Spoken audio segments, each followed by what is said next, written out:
ప్రేక్షకులకు నమస్కారం.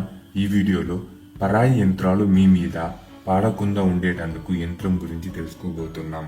ఆదివారం రోజు రాగి రేకు మీద యంత్రాన్ని రాసి కొత్త నూలు చుట్టి సాంబ్రాణి పొగ వేసి బెల్లం నైవేద్యంగా ఇచ్చి శిరసు యందు కట్టుకుంటే పర యంత్రాలు మీ మీద పారవు.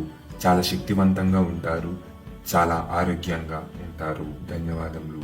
పూర్తి విషయంలోకి వెళ్లే ముందు ప్రేక్షకులకు ఒక సూచన. మీరు ఏదైనా సమస్యలతో, భార్యాభర్తల సమస్యలతో, భార్యాభర్తల మధ్య గొడవ అవడం, అలాగే భార్యాభర్తలు విడిపోవడం, వ్యాపార సమస్యలు, అలాగే సంతాన సమస్యలు, ప్రేమికుల మధ్య గొడవ అవడం, ప్రేమికులు విడిపోవడాలు, చేతబడి సమస్యలు, ఇంట్లో మనశ్శాంతి, లక్ష్మీ శాంతి లేకపోవడం, పిల్లలకు కలలు పడడం, అలాగే ఆరోగ్య సమస్యలు, ఇలాంటి సమస్యలు ఉన్నవారు కింద కనిపిస్తున్న గురువు గారికి కాల్ చేసి మీ ప్రతి సమస్యకు సమాధానం పొందవచ్చు. ధన్యవాదములు.